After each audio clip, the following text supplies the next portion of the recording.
자, 다른 광고 없으시면 우리 하나님 말씀 같이 보시겠습니다. 잠언 30장 7절, 8절, 9절입니다. 우리 같이 한번 읽도록 하겠습니다. 시작.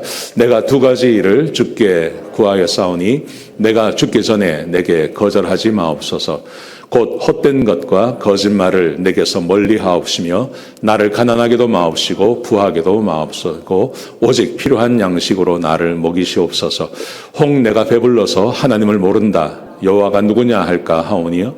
또 혹 내가 가난하여 도둑질하고 내 하나님의 이름을 욕되게 할까 두려워함이니이다. 아멘. 오늘은 추수감사주일입니다. 추수감사주일인데요. 우리 추수감사주일의 유래는 잘 아실 것입니다. 1620년 9월 6일 날 102명의 청교도가 메이플라워를 타고 영국의 플리머스 그 항구를 출발을 합니다. 그래서 약 2달간의 항해를 거쳐서 1620년 11월 11일 원래 계획은 버지니아로 오기를 원했는데 버지니아가 아닌 더 북쪽인 매사추세츠 거기에 도착을 하죠. 그래서 도착한 곳을 출발한 항구의 이름을 그대로 땄습니다. 그래서 폴리머스라고 그렇게 이름을 짓습니다. 출발은 102명이 했지만 오면서 한 사람이 죽고 또 한 사람이 태어났답니다. 그래서 102명이 그대로 도착을 했답니다. 근데 11월에 도착을 했고요. 11월, 12월을 1월 거치면서 많은 사람들이 죽었습니다. 그래서 거의 절반이 죽고 50명이 생존을 했습니다. 이 50명이 봄에 그 씨를 뿌리고 또 열심히 일을 했습니다. 그래서 가을에 생각한 것보다는 많은 추수를 거두게 됩니다. 그래서 첫 번째 감사 예배를 드렸습니다. 그 감사 예배를 드리면서 기도했던 내용이 지금도 남아 있습니다. 이런 내용입니다. 우리는 대서양을 건너와 여러 친구들을 잃었습니다. 그러나 하나님은 우리에게 기대했던 것보다 더 많은 것을 주셨습니다. 하나님의 은혜에 감사하며 하나님께 첫 열매를 드립니다. 이렇게 하나님께 첫 열매를 드리고 감사했습니다. 저는 추수감사절에 그 정신이라는 게 뭐냐 하면 열심히 일하고 또 하나님께서 채워주셔서 그래서 우리가 살 수 있다는 거죠. 여러분, 사람이 살아가는 데 있어서 매우 중요한 것은 먹고 마시고 그리고 우리가 편히 쉴 수 있는 집을 얻는 것입니다. 이것을 무시하고 살 수 없는 것입니다. 우리가 지금 오늘 특별히 추수감사주일을 맞았는데요. 지금 우리가 생각할 것은 뭐냐 하면 내가 지난 1년 동안 열심히 일을 했는가 하는 거죠. 그리고 하나님께서 내가 일한 것보다 더 많이 채워주셨는가 그런 것에 대해서 한번 생각해보는 시간이 되었으면 좋겠습니다. 돈이 굉장히 중요합니다. 어떤 통계를 보니까요. 한국의 가정 불화의 49.6%가 경제적인 문제 때문이랍니다. 여러분, 우리가 돈을 무시할 수 없습니다. 우리는 지금 세상을 살아가고 있고 여전히 우리에게는 필요한 것이 많습니다. 그렇기 때문에 가정의 불화가 생긴다. 여러 가지가 있을 수 있는데 그중에 절반이 경제적인 문제 때문에 가정의 불화가 일어난다고 합니다. 그런데 더 치명적인 것은 50대, 60대, 그러니까 나이가 들어가면 들어갈수록 경제적인 문제가 사실은 더 큰 문제라는 것입니다. 55.9%가 경제적인 문제 때문에 다툰다는 거죠. 미국도 마찬가지입니다. 미국도 이혼하는 그 이유가 뭐냐 했을 때 56%가 경제적인 문제 때문에 이혼을 한답니다. 다른 여러 가지 이유가 있겠지만 그 중에서도 가장 많은 부분이 경제적인 문제라는 거죠. 여러분, 돈이 중요합니다. 돈이 중요합니다. 돈 쓸데없다 아닙니다. 돈이 굉장히 중요합니다. 돈의 영향력에 대해서 잘 생각해 보셔야 됩니다. 우리 예수님께서 38번의 비유를 하셨는데요. 그 38번의 비유 가운데 16번이 돈에 대한 이야기입니다. 예수님께서 돈 이야기 참 많이 하셨습니다. 근데 한국 교회는 돈 이야기하면 싫어하죠. 그래서 돈 이야기 잘 안 합니다. 저도 잘 안 합니다. 그런데 우리 예수님께서는 38번 가운데 16번 돈에 대한 말씀을 하셨습니다. 성경도 마찬가지입니다. 성경에 보시면 기도에 대해서 509절이 나온다고 그래요. 제가 찾아봤어요.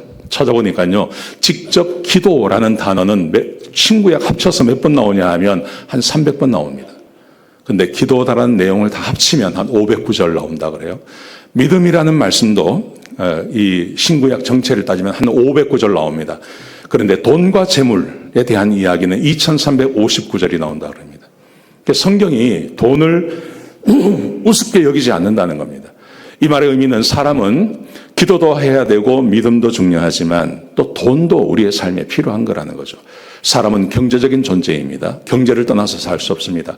그리고 돈이 매우 중요하다는 것이죠. 마태복음 6장 24절에 보시면 예수님께서 직접 하신 말씀입니다. 돈의 지위를 우리에게 가르쳐 주셨습니다. 하나님과 동등된 자리에 있을 수 있다고 말씀하십니다. 한 사람이 두 주인을 섬기지 못한다. 하나를 중요하게 생각하면 하나를 경히 여길 수 있다. 하나를 사랑하면 하나를 미워할 수 있다. 말씀하시면서요. 하나님과 재물을 겸하여 섬기지 못한다. 이렇게 말씀하세요. 하나님과 재물을 겸하여 섬기지 못한다. 이게 무슨 말이냐 하면 우리는 하나님을 주인 삼아야지 재물을 주인 삼으면 안 된다는 거죠. 돈의 노예로 살지 말라는 말입니다. 근데 사람은 돈의 노예로 살 가능성이 굉장히 많습니다. 하나님을 섬긴다고 하지만 여전히 돈이 내 주인 될 수 있고 돈의 노예로 살아갈 가능성이 굉장히 많습니다. 여러분, 오늘 본문의 말씀이 우리에게 주고 있는 교훈은 어떻게 하면 사람이 돈의 노예로 살지 않을 수 있냐 하는 것입니다. 돈의 노예로 살지 않는 법. 자, 보십시오. 내가라는 것은 이게 솔로몬일 수 있어요. 솔로몬이 말하는 겁니다. 내가 두 가지 일을 주께 구하였사오니 평생 두 가지 기도를 했다는 겁니다. 그 기도가 뭐냐 하면요. 내가 죽기 전에 내게 거절하지 마옵소서. 이 기도를 항상 들어달라는 말입니다. 곧 헛된 것과 거짓말을 내게서 멀리 하옵시며 헛된 것, 거짓말, 진리가 아닌 것을 붙잡고 살지 않게 해주십시오. 굉장히 중요하죠. 여러분, 진리가 아닌 것을 믿고 산다고 생각해 보십시오. 내가 죽을 때까지 내가 이거 진리가 아닌 것을 붙잡고 살아요. 이것처럼 허무한 것이 어디 있습니까? 그리고 두 번째는요. 나를 가난하게도 마옵시고 부하게도 마옵시고 오직 필요한 양식으로 나를 먹이시옵소서.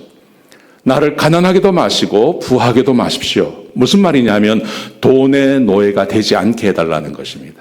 자, 그 이유를 이렇게 설명합니다.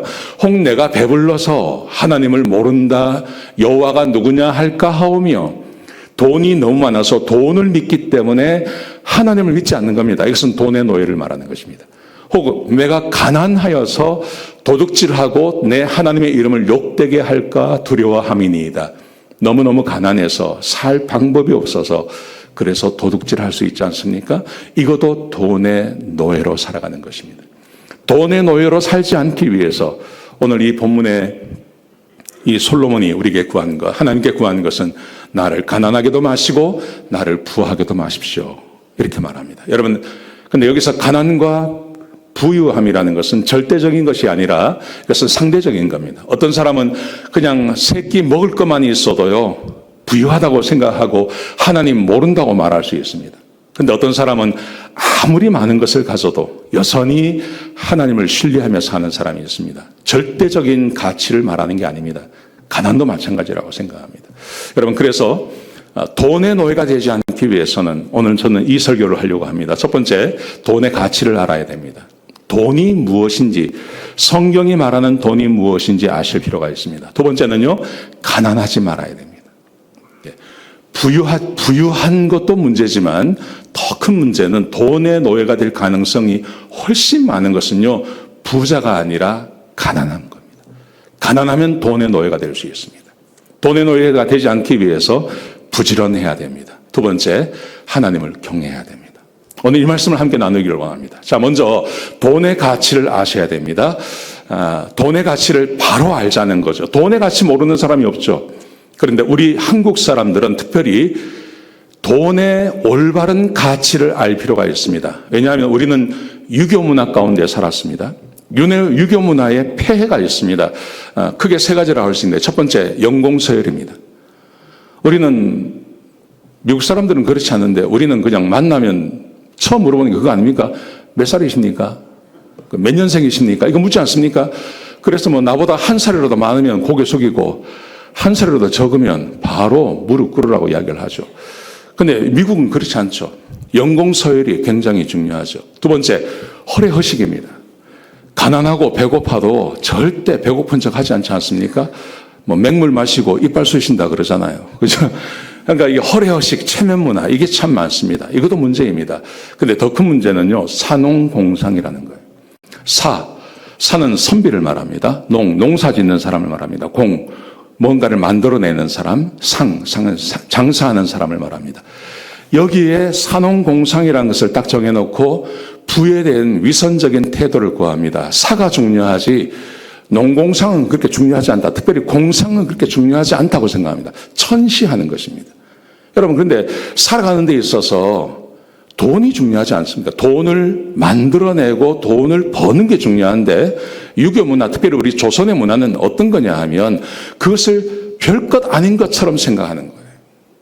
그래서 왜 우리 어릴 때 제가 학교에서 다닐 때 이런 교육을 받았습니다. 가난한 선비 이야기 참 많합니다. 뭐냐 하면 영의정이신데 근데 집에 퇴근해서 집에 와보면 집은 다 쓰러지는 초가집이고 비가 줄줄 새고 그 부인은 먹을 때거리가 없어가지고 나가서 빌어서 뭔가를 가져다가 준다. 이런 이야기가 교과서에 질려 있고 이게 굉장히 좋은 것처럼 이야기하지 않습니까? 그게 좋은 겁니까? 미친 거죠. 나라의 영의정이 때거리가 없다는 게 말이 됩니까? 나라를 완전 거지처럼 만들어가지고 그렇게 사는 거 아닙니까? 그게 뭐 좋은 겁니까?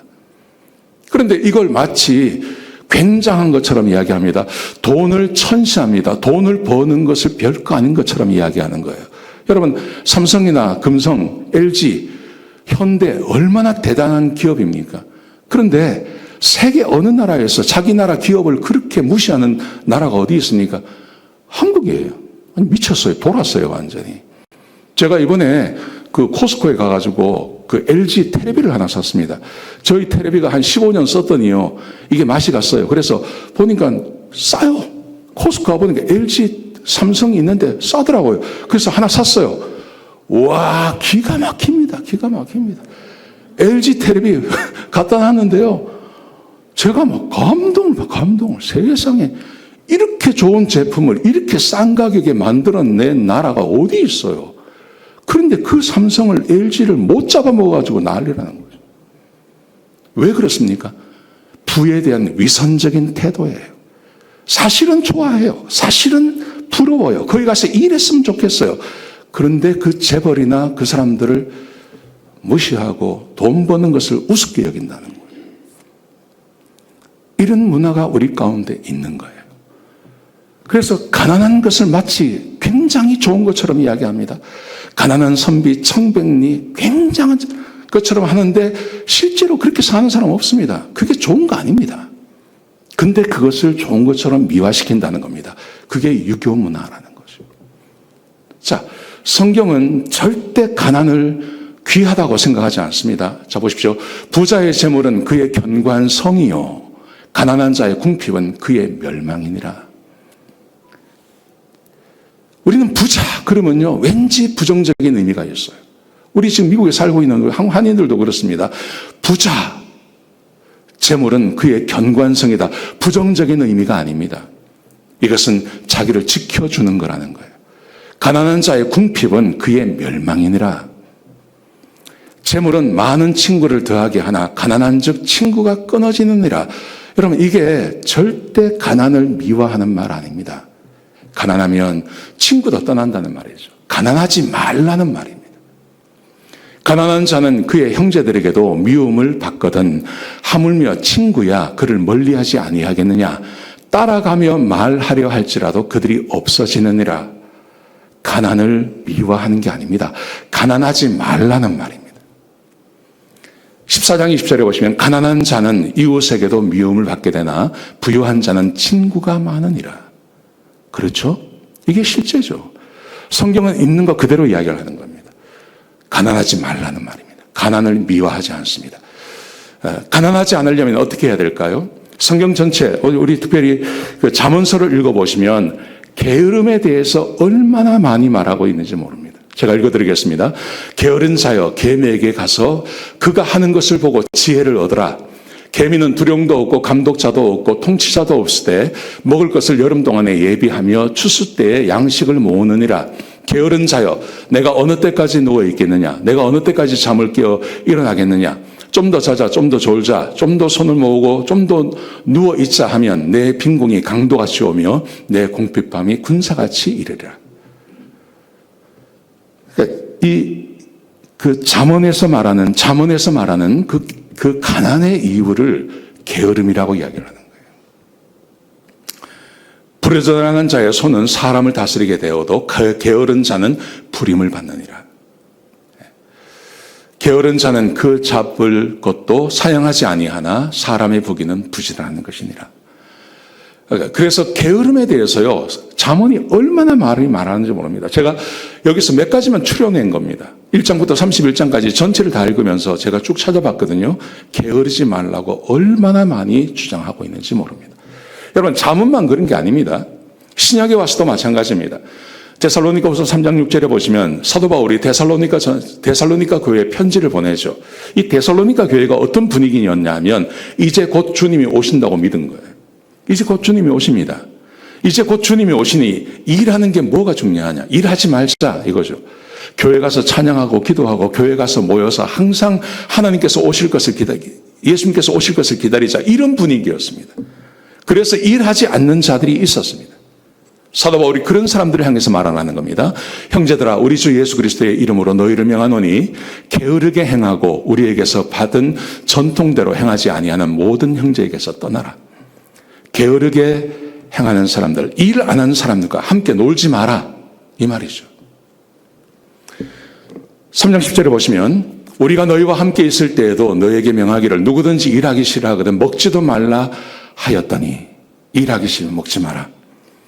우리가 들은즉 너희 가운데 게으르게 행하여 도무지 일하지 아니하고 일을 만들기만 하는 자들이 있다 하니 이런 자들에게서 너희가 명하고 주 예수 그리스도 안에서 권하기를 조용히 일하고 자기 양식을 먹으라 하노라. 자기가 먹을 것, 자기의 필요를 위해서 일해야지 일하지 않는다. 일하지 않는 사람과 함께 놀지 마라. 이렇게 말하는 겁니다. 여러분, 성경은 절대 가난을 미워하지 않습니다. 가난을 우리에게 권하지도 않습니다. 근데 가난한 이유가 뭐냐 하면 대부분 그렇습니다. 똑같습니다. 게을러서 그렇습니다. 게을렀기 때문에 일하지 않는다는 거죠. 그래서 가난하다는 거죠. 다른 것은 핑계가 될 수 없다는 것입니다. 우리는 그렇게 배웠습니다. 우리는 초등학교 다닐 때 이 개미와 배짱이의 이 이속 우화를 우리가 배우지 않았습니까? 여름에 한창 일할 때 개미는 열심히 일하는데 배짱이는 노래만 불고 놀고 있었습니다. 가을이 되었습니다. 그리고 겨울이 되니까 개미는 많은 것을 거두어서 따뜻하게 지내는데 이 배짱이는 먹을 게 없으니까 거지가 되었다, 이런 말 아닙니까? 근데 말입니다, 요즘 이게 변했대요. 어떻게 변했냐면 21세기 버전이 새로 생긴 거예요. 뭐냐면 배짱이가 저렇게 놀고 이렇게 하다 보니까요, 음악 실력이 좋아진 거예요. 그래서 아이돌이 된 거예요. 아이돌이 돼가지고 음악회를 하면요, 수없이 많은 개미들이 와가지고 돈을 준다는 거예요. 그래서 개미는 그냥 자기가 먹고 일한 것만큼만 먹고 사는 거죠. 서민으로 살아가는데 저 배짱이는 아이돌이 돼가지고 무지하게 큰 부자가 되었다는 거예요. 이게 진짜일까요? 거짓말입니다. 이런 거 없습니다. 뭐 놀다 보니까 음악을 하게 되었다? 아닙니다. 요즘 BTS나 뭐 블랙핑크 같은 세계적인 아이돌 그룹이 있지 않습니까? 이 사람들이 어쩌다 보니까 그렇게 되었을까요? 아닙니다. 10대, 10살, 12살, 그럴 때 무슨 엔터테인먼트 이런 회사에 들어가지 않습니까? 그것도 아주 치열한 그 경쟁을 통해서 들어가서 거기서 적어도 10년, 하루에 10몇 시간씩 굶어가면서 노래 연습하고 춤 연습하는 거예요. 무슨 노래를 10년씩 연습합니까? 난 도대체 이해가 되지 않는 거예요. 근데 그렇게 하는 거예요. 그래서 누구도 따라오지 못하는 음성을 내고 누구도 흉내낼 수 없는 그런 춤을 추는 거예요. 열심히 살았기 때문에 아이돌이 되고 사람들이 찾는 거지, 놀다가 뭐 어쩌다가 됐다? 그런 거 없습니다. 저 거짓말입니다. 김남준이라는 목사님이 계십니다. 저분이 거룩한 삶의 은밀한 대적 게으름이라고 하는 책을 썼어요. 그 책에서 뭐라고 이야기를 하냐 하면 게으름은 육체와 영혼의 치명적인 질병이라고 이야기를 하는 거예요. 그건 질병이다. 게으름은 자기애의 왜곡된 사랑이라는 거예요. 그건 자기가 하고 싶은 대로 한다는 거죠. 참된 인간됨을 상실하게 하는 영혼의 암덩어리다. 참된 인간, 자기가 꿈꾸는 인간이 있습니다. 자기가 꿈꾸는 삶이 있는데 그것을 막아버리는 암덩어리라는 거죠. 참된 인간의 가치를 실현하는데 실패하게 하고 육체와 영혼의 합병증을 발생시킵니다. 육체와 영혼. 게으르면 영혼도 병듭니다. 게으르면 육체도 병들어버립니다. 게으른 자의 욕망이 자기를 죽이나니 이는 자기의 손으로 일하기를 싫어함이라. 게으른 자는 욕망이 없다고 생각합니다. 아닙니다. 게으른 자의 욕망이 있습니다. 자기애입니다. 힘든 거 안 하는 겁니다. 자기가 하고 싶은 것만 하는 겁니다. 이 자기 욕망이 결국은 자기를 죽인다는 거예요. 이게 게으름이라는 거예요. 근데 이 사람들이 지금 이렇게 게으른 사람들은 그렇다 치고 어떤 그 생각을 가지고 열심히 일하지 않는 사람이 있어요.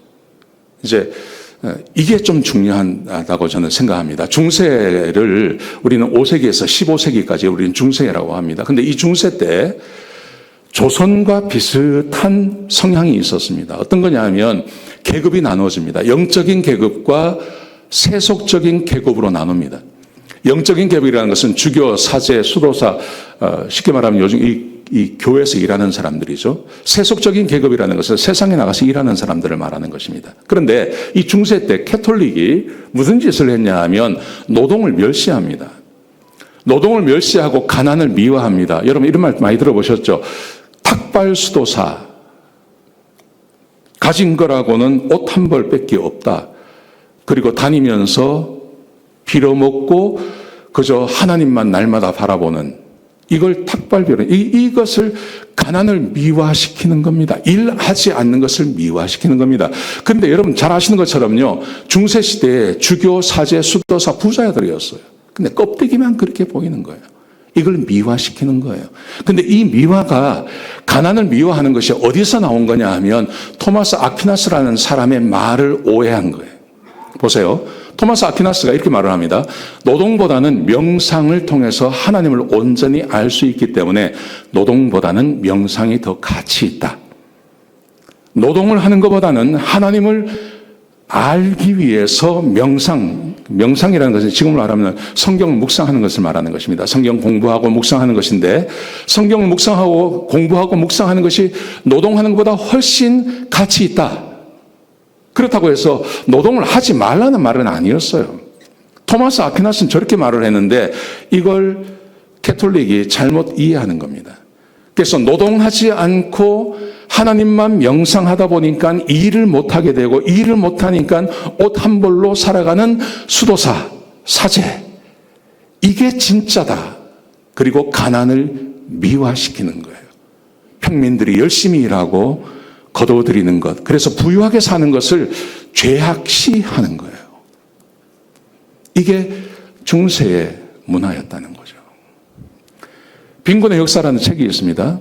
저분이 누구냐면 폴란드 사람이에요. 폴란드 학자인데 이분이 빈곤의 역사라는 책을 썼어요. 근데 그 책에 뭐라고 기록되어 있냐면 이렇게 되어 있습니다. 중세를 이렇게 말합니다. 빈민을 예수님이나 성자의 이미지로 각색시켰다는 거예요. 그렇지 않습니까? 내가 금방 설명한 거하고 똑같은 내용이죠. 그래서 말입니다. 중세 천년은 어떤 역사였냐 하면 발전이 없고 퇴보만 했던 역사라는 겁니다. 실제로 찾아보니까요. 어떤 일이 있냐 하면 로마 시대에 로마에 살던 로마 시대 그러니까 BC와 AD 그 사이 아닙니까? 그 사이에 로마 사람들이 살던 집이 있었어요. 근데 그 집이 중세의 집보다 훨씬 좋았대요. 그러니까 집을 1000년이나 지났는데 집 사는 꼴을 보면 동물들하고 같이 살았다는 거예요. 왜냐하면 열심히 일 안 하는 겁니다. 발전시키지 않는 겁니다. 퇴보만 있었다는 거예요. 그런데 이것이 언제 변하냐 하면 16세기, 17세기 종교개혁이 일어나면서 빈민은 사회의 위험한 계급이다. 이 사상이 나온 거예요. 가난한 것을 미화시키는 게 아니라 일하지 않고 가난한 것은 굉장히 위험한 계급이다라는 주장이 나오기 시작하는 거예요. 종교개혁을 통해서요. 이렇게 말을 합니다. 경제적, 사회적, 문화적인 관점에서 일종의 타락인 빈곤을 일종의 타락으로 봤어요. 빈곤은 타락이라는 거예요. 산업화 시대 이전의 사람들은 완전히 다른 방식과 맥락에서 파악했다. 잘못 파악했다는 거죠. 종교는 빈곤에 신성한 지위를 부여했다. 가난이 미덕이 아니라는 겁니다. 가난이 하나님께서 원하시는 게 아니라는 겁니다. 여러분, 그래서 종교개혁자 루터는 이렇게 말을 합니다. 만인 제사장직을 주장했습니다. 루터의 중요한 것은 이신득이 아닙니까? 믿음으로 구원받는다는 거죠. 근데 믿음으로 구원받는 것만큼 중요한 사상이 만인 제사장입니다. 만인 제사장이라는 것은 사람의 직업이 소명이라는 거예요. 교회에서 일하는 것만 소명이 아니라 자기의 직업이 소명이라는 거예요. 이 주장을 한 겁니다. 이렇게 말을 했습니다.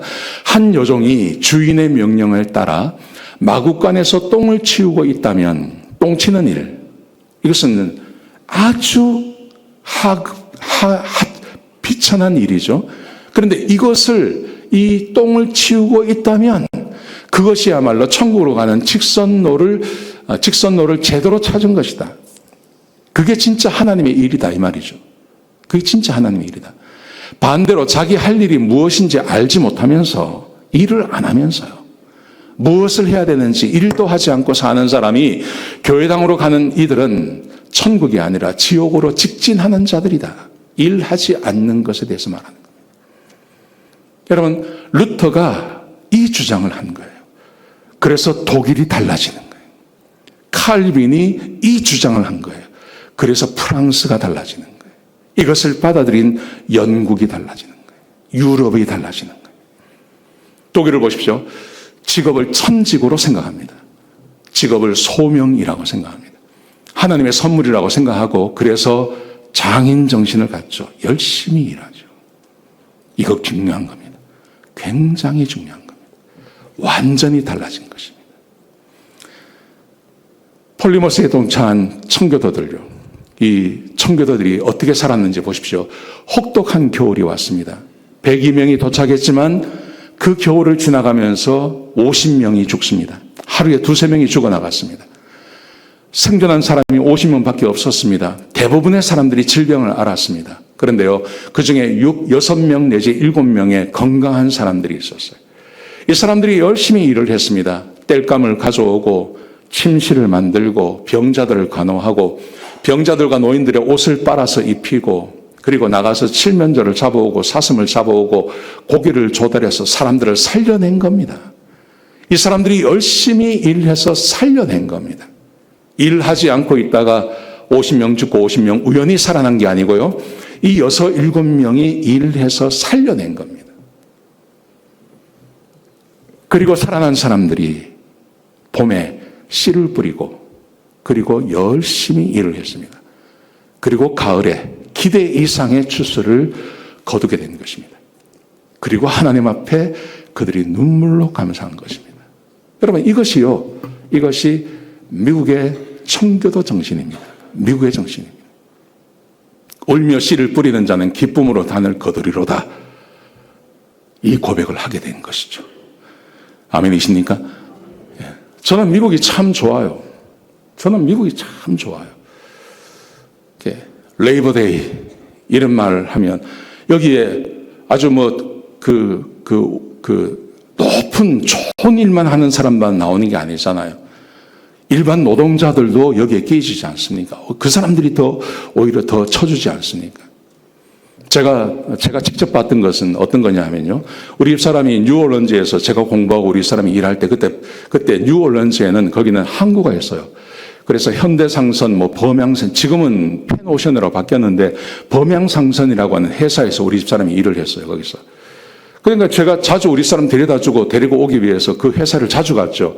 근데 그 범양상선이 어디에 있었냐면 미국 상선 회사 안에 사무실을 하나 얻어서 같이 일을 하는 거예요. 근데 제가 거기 사장도 보고 사람들 보지 않습니까? 근데 거기 사장님이 계셨어요. 연세가 많은 머리가 하얀 그런 분이 계셨는데요. 이분이 은퇴를 하셨어요. 은퇴를 하셨는데 제가 그 다음 주에 갔는데 이분이 카트를 밀고 다니는 거예요. 카트를 밀고 다니면서 사람들에게 우편물 나눠주는 거 있지 않습니까? 그걸 막 하고 계시는 거예요. 그래서 내가 우리 집사람한테 저 사람 지금 뭐 하냐 이러니까 저 사람이 다시 취직을 했대요. 다시. 사장으로 은퇴하고 20몇 년 하고 은퇴하고 나갔는데 이분이 다시 취직을 했는데 뭐로 취직하셨냐면 급사로 취직하신 거예요. 그래가지고요, 그걸 나눠주는 거예요. 그 밑에 부사장이 있었어요. 그 부사장이 필리핀계 사람이에요. 이 사람이 이제 사장이 된 거예요. 그 회사가 꽤 큰 회사입니다. 그런데 그 사람은요, 자기 사장님 또 부려먹어요. 이리 오라 그래가지고요, 뭐 시키고요. 내가 그걸 보면서요, 내가 깜짝 놀랐어요. 와, 미국이 이런 나라구나. 이거 신경 안 쓰는구나. 자기가 하고 싶으면 무슨 일이든지 하는구나. 와, 대단한 나라다. 내가 그래가지고 신학교 다니면서 제가 청소했다니까요. 제가 청소 열심히 했습니다. 미국이 그런 나라예요. 뭐 내가 할 일, 안 할 일 골라서 하는 게 아닙니다. 내가 필요하면, 내가 돈이 필요하고 내가 이 가난에서 벗어나기 위해서는요, 무슨 일이든지 막치면 하는 거예요. 제가 이 말씀을 준비하면서 우리 교인들을 생각해 봤어요. 우리 교인들을 생각해 보니까 사실은 이거 필요 없는 거예요. 우리 교인들은 다 그렇게 사시는 거예요. 얼마나 열심히 사십니까? 진짜 제가 부끄러울 정도로, 목사인 제가 부끄러울 정도로 우리 교인들은 전부 열심히 일하시는 분들이에요. 그래서 이만큼 사시는 거예요. 여러분 1년 동안 진짜 수고 많이 하셨어요. 아멘. 하나님께서 더 큰 은혜 내려주실 줄로 믿습니다. 여러분 열심히 하시는 거 놓지 마십시오. 놓지 마시고요, 열심히 사시기 바랍니다. 부끄러운 거 아닙니다. 그거 창피한 거 아닙니다. 그거 계속해서 열심히 사시기를 주의 이름으로 축복합니다. 자, 그러면 열심히만 하면 됩니까? 열심히만 살면 됩니까? 하는 거예요. 아니에요. 열심히만 살면요, 가난은 벗어날 수 있어요. 그런데 아까 우리가 뭐라 그랬습니까? 하나님 나를 가난하게도 마시고 부하게도 마십시오. 이렇게 말하지 않습니까? 근데 열심히만 하면 그러면 다 되느냐? 만약에 열심히 해서 다 될 것 같으면 하나님 뭐 필요 있습니까? 열심히만 해서 다 얻을 것 같으면 필요 없죠. 그런데 우리 인생이 그렇지 않다는 겁니다. 아무리 열심히 살아도 안 되는 게 있다는 것입니다. 자, 보십시오. 전도서 9장에 보시면 사도 솔로몬이 이런 말을 합니다. 내가 다시 해 아래서 보니 빠른 경주자들이라고 선착하는 것이 아니며 용사들이라고 전쟁에 승리하는 것이 아니며 지혜자들이라고 음식물을 얻는 것도 아니며 명철자들이라고 재물을 얻는 것도 아니며 지식인들이라고 은총을 입는 것이 아니니 이는 시기와 기회는 그들 모두에게 임함이니라. 내가 아무리 열심히 해도 이게 될 것 같은데 안 되는 게 있다는 말입니다. 이제 이게 다 됐어요. 내가 이 정도 열심히 했으니까 이 정도 거두어야 됩니다. 거둘 때가 됐습니다. 그런데 막혀버려요. 실제로 우리의 삶에 그런 게 얼마나 많습니까? 분명히 사람은 자기의 시기도 알지 못하나니 물고기들이 재난의 그물에 걸리고 새들이 올무에 걸림같이 인생도 재앙의 날이 그들에게 호련히 임하면 거기에 걸리느니라. 이 세상은 악한 마귀가 지배합니다. 그리고 하나님께서 세상의 주인이십니다. 악한 마귀의 방해가 있습니다. 다 된 것 같은데 죽도록 했는데 안 돼요. 그리고 하나님께서 거두어 가실 때도 있는 거예요. 열심히 한다고 다 될 것 같으면 왜 이렇게 살겠습니까? 그렇지 않습니까? 내가 열심히 해서 다 거두면요, 한 것만큼 거두면 하나님 믿겠습니까? 안 믿죠. 인생이 그런 게 아니라는 거예요. 시편 33편 16절에 보시면 많은 군대로 구원 얻은 왕이 없으며, 군대가 강력하다고 반드시 이기는 거 아니라는 거죠. 용사가 힘이 세어도 스스로 구원하지 못하느니라. 구원하는 데에 군마는 헛되며 군대가 많다 하여도 능히 구하지 못하느니라. 여호와는 그를 경외하는 자 곧 그의 인자하심을 바라는 자를 살피사 그들의 영혼을 사망에서 건지시며 그들이 굶주릴 때 그들을 살리시느니라. 여러분, 사람의 노력이 필요할 때가 있고, 그리고 더 이상 하나님께서 우리에게 은혜를 내려주시고 하나님의 구원하심과 하나님의 은혜와 축복이 우리에게 필요할 때가 있는 것입니다.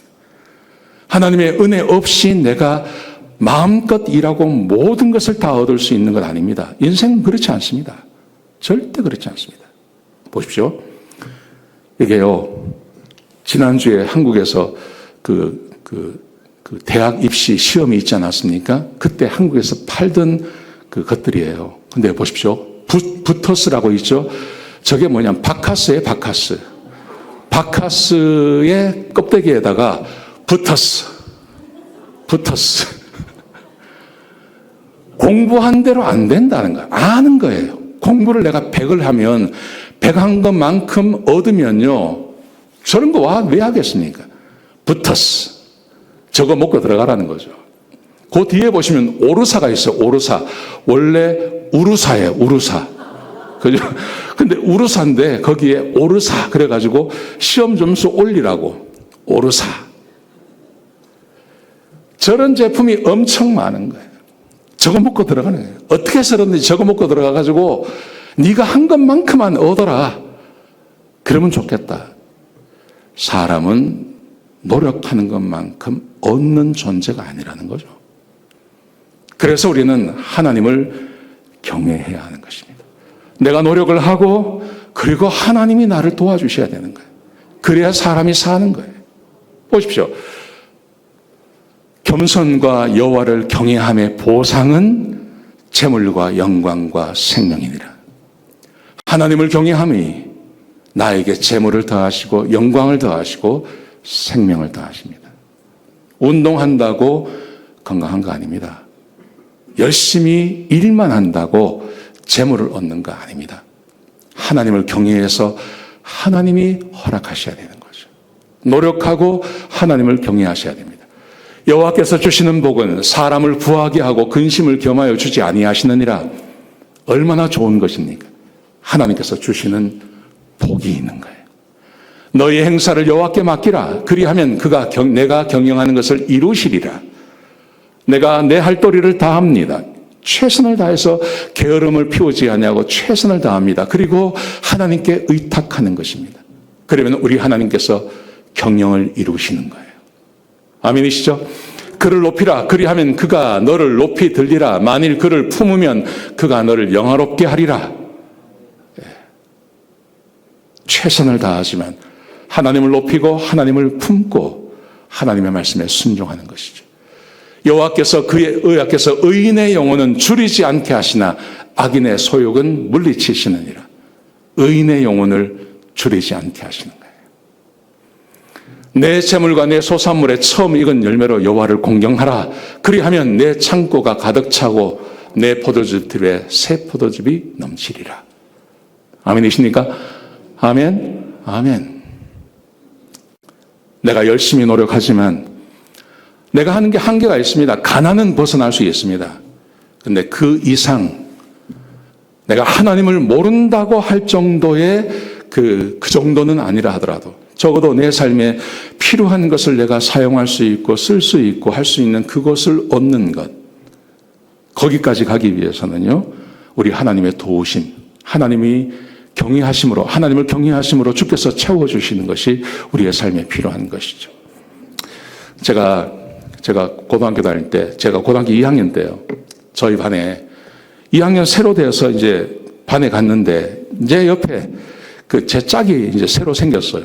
최 씨예요. 그래 뭐 이야기 하다가, 야, 너 나하고 같이 교회 가자. 내가 전도했어요. 그 교회 나오겠대요. 그래서 우리 교회를 같이 다닌 거예요. 근데 그 친구는 학교 근처에 살아요. 근데 우리 교회까지 가려면 버스 타고 30분을 가야 되는 거예요. 근데 2학년 때 했는데, 뭐 2학년 때니까 뭐 그럴 수 있지 않습니까? 교회 열심히 나오더라. 토요일도 나오고 주일도 나오고 열심히 나와요. 3학년이 되는데 3학년 때도 토요일날 교회 나오는 거예요, 이 친구가. 나는 교회 바로 옆에 집이니까 집에 가는 길에 들리면 되는데 이 친구는 교회 올라 그러면 버스 타고 거기를 와야 되는 거예요. 내가 걱정이 되는 거예요. 그래서 야, 너 토요일날 교회 나오지 마라. 공부해라. 그러니까 아니야. 교회 나가야 돼. 그런 거예요. 그러더니 토요일도 나오고 주일도 나오고 계속 교회를 나오는 거예요. 옛날에는 말입니다. 이상하게 시험 보는 날이 목요일이었어요. 항상 대입 시험은 목요일 날 시험을 봤어요. 그러니까 수요일 날 교회에서 예배를 드리지 않습니까? 근데 그 시험 보기 전날 교회에서 수요일 날 예배를 드리면 대학 입시 보는 학생들 나오라 그래가지고 기도해주고 하는 시간을 가져요. 항상 그랬어요. 그 뭐 떡도, 찹쌀떡도 주고 엿도 주고 막 그랬어요. 그런데 말입니다. 이 친구는요, 공부를 진짜 열심히 하는데 성적이 그렇게 좋지는 않았어요. 한 10등 내외, 반에서 한 10등, 뭐 10등, 10몇 등 이렇게 했어요. 그러니까 이 친구는 뭘 한 게 의대 가고 싶은 거예요. 의대. 집이 가난했어요. 의대 가고 싶은데 이 성적이 안 되는 거예요. 근데 말입니다. 무슨 일이 있었냐면 이 친구가 시험을 봤는데 점수가 한 3, 40점이 더 나온 거예요. 자기 점수보다. 그래가지고요, 부산 의대는 충분히 가고 이 친구 어디 갔냐면 경희대학교 한의대를 갔어요. 그 당시 경희대 한의대는요, 경희대 의대보다 높았어요. 근데 이 친구가 거기 합격을 한 거예요.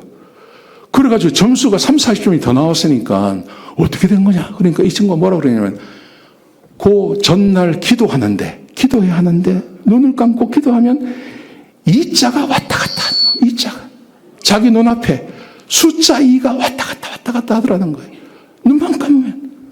그래가지고 이게 뭐지? 그러다가 시험 보낼 때 그 생각이 나더래요. 모르는 건 전부 2를 쓴 거예요, 이 친구가. 모르는 건 전부 2를 쓴 겁니다. 근데요, 그게 다 맞은 거예요. 기적 아니야, 기적.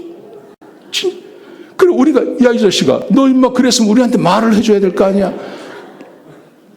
근데 생각해보면 지가 모르는 거하고 내가 모르는 거 다르잖아요. 그래가지고요, 그 친구가. 그래가지고, 거기 졸업해가지고 지금 한의사 하고 있어요. 와, 난 그거 보고, 와, 출세했다. 너 임마, 진짜. 하나님을 경외한다는 게 그런 거죠. 그 어린 마음에 잘하고 싶은데 한계가 있는 거예요. 공부가 안 올라가. 근데 어떻게 하나님 알게 된 거죠. 교회 나오게 된 거죠. 교회 열심히 나오는 거예요. 와서 기도하고 이자가 눈앞에서 왔다 갔다. 에라 모르겠다. 전부 이자 썼는데 그게 다 맞은 거예요. 여러분, 하나님을 경외한다는 것은 저는 그런 거라고 생각합니다. 우리가 살면서 한계가 있지 않습니까? 내가 아무리 노력을 해도 막히는 게 있는 거예요. 더 이상 안 되는 게 있는 거예요. 그럼 어떡하겠습니까? 포기합니까? 세상 확 불질러버리고 뭐 어떻게 해보자 이렇게 하는 겁니까? 아니죠. 하나님을 섬기는, 하나님을 경외하고 하나님 바라보고 하나님께 기도드리고 하나님 사랑하고 예배드리고 그러면 하나님께서 하나님을 경외하는 자에게 주께서 주시는 복이 있는 겁니다. 열심히 사십시오. 제가 바라기는 올 한 해보다 내년이 더 나은 해가 되었으면 좋겠습니다. 내년 추수감사절 때는 정말 하나님께 감사할 것이 많은 그런 한 해가 되었으면 좋겠습니다. 여러분 열심히 사시기 바랍니다. 그리고 하나님을 경외하십시오. 하나님의 이름을 높여주십시오. 그러면 주께서 복에 복을 더하여 주실 줄로 믿습니다. 아멘.